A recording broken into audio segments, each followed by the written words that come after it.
dari alam Silungkang ini, misalnya dari tumbuhan atau dari tradisi, misalnya di motif Saik Kalamai, orang Sawalunto kan untuk acara baraleknya itu ada buat kalamai, itu di motif Saik Kalamai, ada di motif pucuk rabuang, kalau acara baralek kan ada buat gulai rabuang, kayak gitu. Tradisi di daerah sendiri saja, Kak.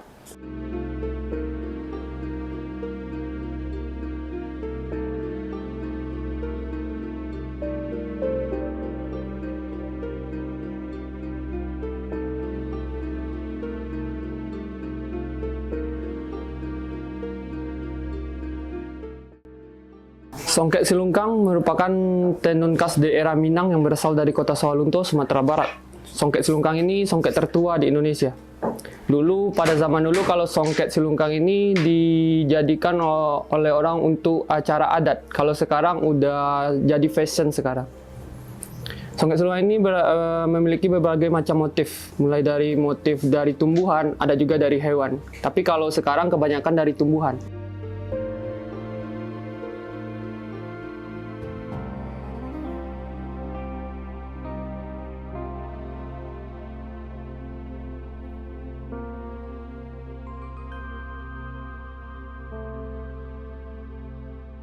Kalau tradisi menenun di Silungkang ini mulai dikenal sama masyarakat sejak kapan? Dikenal luas sama masyarakat. Kalau dikenal luas sama masyarakat mungkin dari tahun 90-an. Kalau sebelum itu untuk acara adat, bikin songketnya untuk acara adat. Kalau udah tahun 90 ke atas udah diperjualbelikan, udah dikenal luas sama masyarakat dan yang menenunnya semakin banyak.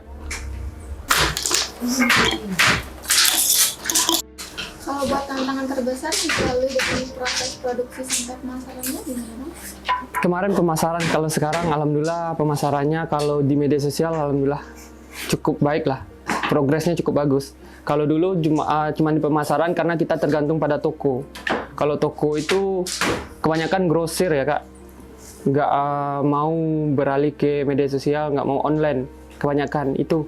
Kalau sekarang pemasarannya kalau di online cukup bagus lah. Untuk bahan baku kalau sekarang semakin songketnya nilai jualnya nggak naik-naik tapi bahan bakunya naik. Itu kendalanya di bahan baku sekarang. Songketnya nggak naik-naik, harganya tetap akan turun. Kalau orang ngambil banyak itu turun, Kak. Tapi kalau di bahan baku makin lama makin naik. Makin lama makin naik, itu kendalanya. Di bahan baku makin lama makin naik. Kalau buat yang terlibat dalam keberlangsungan tradisi menenun? Orang kampung sini, orang-orang daerah sini ya, Kak, generasi muda kalau bisa sebagusnya generasi muda. Tapi niat generasi muda sekarang untuk songket ini dikit niat generasi mudanya. Makanya butuh ada pendidikan juga sih, butuh ada apa? Kayak pelatihan, kayak gitu. Kalau yang terlibat itu semua umur bisa terlibat, semua umur bisa terlibat. Tapi yang sekarang kebanyakan orang-orang udah tua, Kak, orang-orang tua udah tua. Dan ini budaya kalau bisa generasi yang terlibat orang kampung sini aja, misalnya orang Silungkang aja atau orang Sawalunto saja, jangan sampai bocor keluar. Itu yang kita jaga ya, Kak.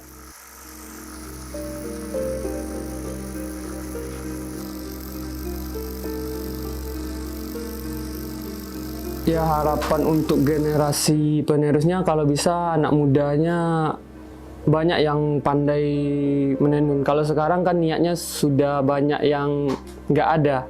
Niat generasi muda cuma dikit. Kalau bisa ada generasi muda supaya jangan punah budaya Silungkang ini. Kalau ada generasi muda kan nggak akan punah.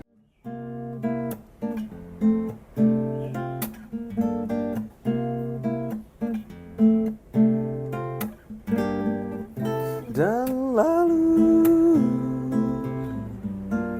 rasa itu tak mungkin lagi kini tersimpan di hati, bawa aku pulang rindu bersama